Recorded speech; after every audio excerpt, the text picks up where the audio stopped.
Hi, welcome. It's Hanifa YouTube channel here.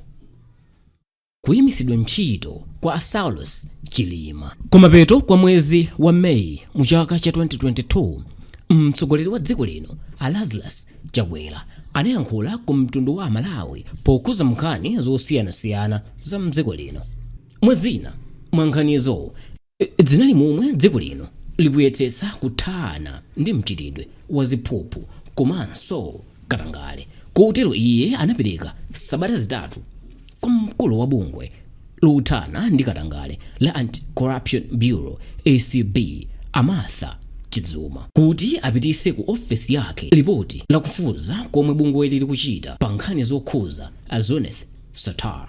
Sabata zitatu zomwe anapereka zija zinatha lachiwiri pa 21 June mu chaka cha 2022, ndipo iye anayankhulanso ku mtundu wa Malawi.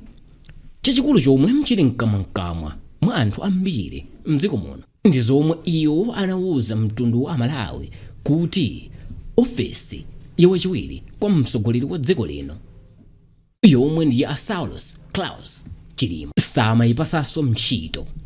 Apatu tikhoza kunena kuti Chakwera awachotsa ntchito Saulos Chilima, koma poti palibe lamulo lomwe likunena m'malamulo athu oyendetsera dziko, n'chifukwa chake angoti sazawapasanso ntchito. Mwa zina zomwe mtsogoleri wa dziko linoyu Lazarus Chakwera anayankhula ku mtundu wa Malawi zomwe akuti zachoka mu ripoti lomwe bungwe la ACB linawapatsa ndi zakuti Chakwera anati kuyambira mchaka cha 2017 mpaka chaka cha 2021 nthambi za boma za Malawi Police Services komanso Malawi Defense Force MDF zinasayinira macontract andalama zokwana 152 trillion Malawi kwacha, kapena kuti 150 million US dollars ndi kampani zokwana zisanu za Zunneth Sattar. Kwa iwo anati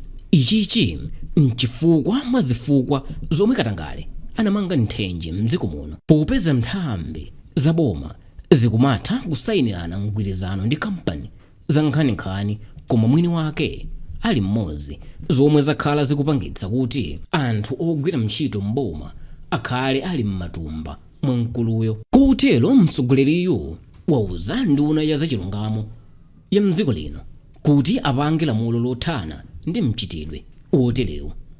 Bungwe la ACB lapezanso kuti kudzera mu macontract ena boma la Malawi linaberedwa ndi anthu amalonda ngati Zunneth Sattar pomakweza mitengo ya katundu mosayenera. Chakwera anati chitsanzo ndi galimoto lomwe Zunneth Sattar anagulitsa ku Malawi Defense Force lomwe limatchedwa kuti water cannon. Mtengo wogulira galimotoyi ndi 200 million Malawi kwacha, koma iwo anagulitsa kuno ku Malawi pa mtengo wa 1.7 billion Malawi kwacha.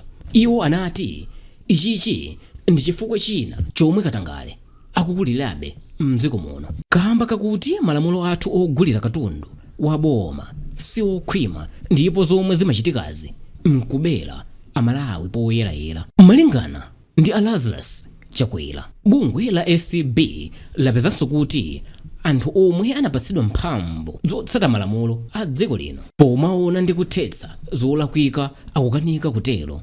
Chitsanzo ndi awiri mwa alangizi akale aboma pa nkhani ya malamulo Attorney General, omwe mbuyomu ananena kuti kampani za Zunneth Sattar zilibe mulandu wina uliwonse mdziko lino okhuza katangale, kumachita kuti kampanizi zinakhuzidwapo ndi cascade ya nthawi ya Major Spanda. Kwa iwo akuti chinthu china chomwe chimachititsa kuti katangale komanso ziphuphu kuti zizinka patsogolo ndi kulekerera ndi kunyozera kwa omwe akuyenera kuteteza malamulo a dziko lino. Kotero Lazarus Chakwera auza mlembi wawo Colin Zamba kuti agwire ntchito ndi nthambi za boma pothetsa mchitidwe umenewo. Lazarus Chakwera anatinso bungwe la ACB lapeza kuti anthu okwana 53 ogwira ntchito mboma komanso akale analandira ndalama kuchoka kwa Sattar mu miyezi yokwana isanu ndi itatu 8 kuchoka pa March mchaka cha 2021 mpakana Oktoba mchaka chomwechi cha 2021. Anthuwa ndi ogwira ntchito ku Malawi Defense Force, Malawi Police Services, Malawi Broadcasting Corporation MBC, Malawi Revenue Authority MRA, ku Public Procurement and Disposal of Assets Authority, komanso Office ya Vice President, mabwalo a milandu, maunduna osiyanasiyana monga wazachilungamo, wazachuma, ufalitsa mauthenga wa dziko, unduna wazadziko ndi apolisi, wazamalo, wazokopa alendo, ku State House, Reserve Bank of Malawi, nthambi ya Financial Intelligence Authority, komanso ku ACB komweko.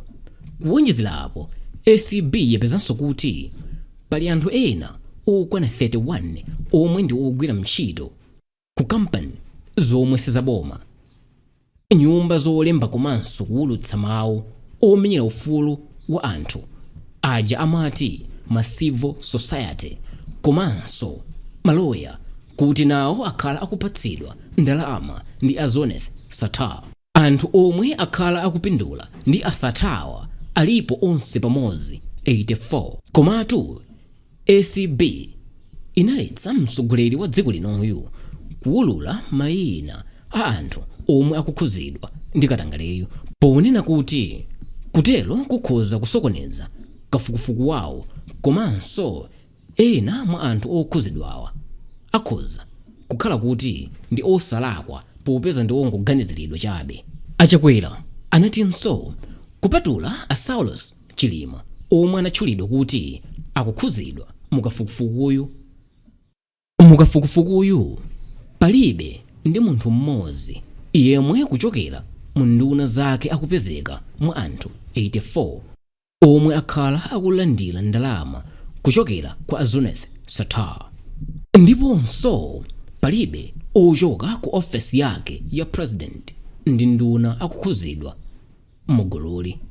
Malingana ndi a Lazarus Chakwera, ACB yapezanso kuti mwa anthu okwana 84 omwe akhala akulandira ndalama za nkhanizi kuchoka kwa Sattar, anthu okwana 13 amalizidwa kufufuzidwa ndipo nzosakayikitsa kuti anapangadi katangaleyo. Mwa anthu 13 anayi kapena kuti 4 ndi a Saulos Chilima, mkulu wa apolisi a George Kaenja, a Chris Kapandangaga yemwe ndi mkulu woyang'anira nyumba za boma zija amati Chief of Staff for State Residence, a John Suzi Banda yemwe ndi mkulu wa nthambi yoona zakagulidwe kakatundu mboma ya Public Procurement and Disposal of Assets Authority.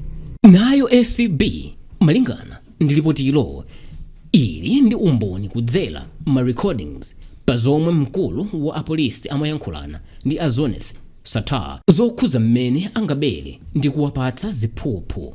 Kotero Achakwera achotsa mkulu wa apolisiyo.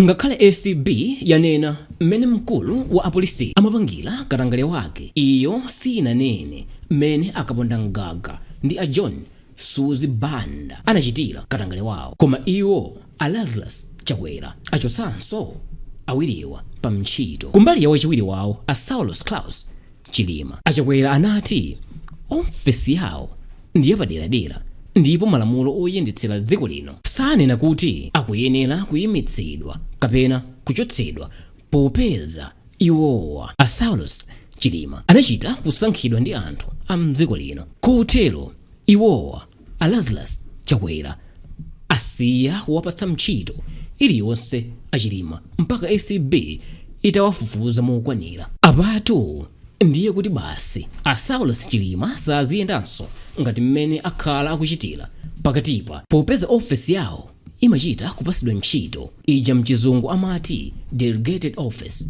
kuchoka ku ofesi ya mtsogoleri wa dziko lino. Kodi ukuku sikuwachotsa ntchito?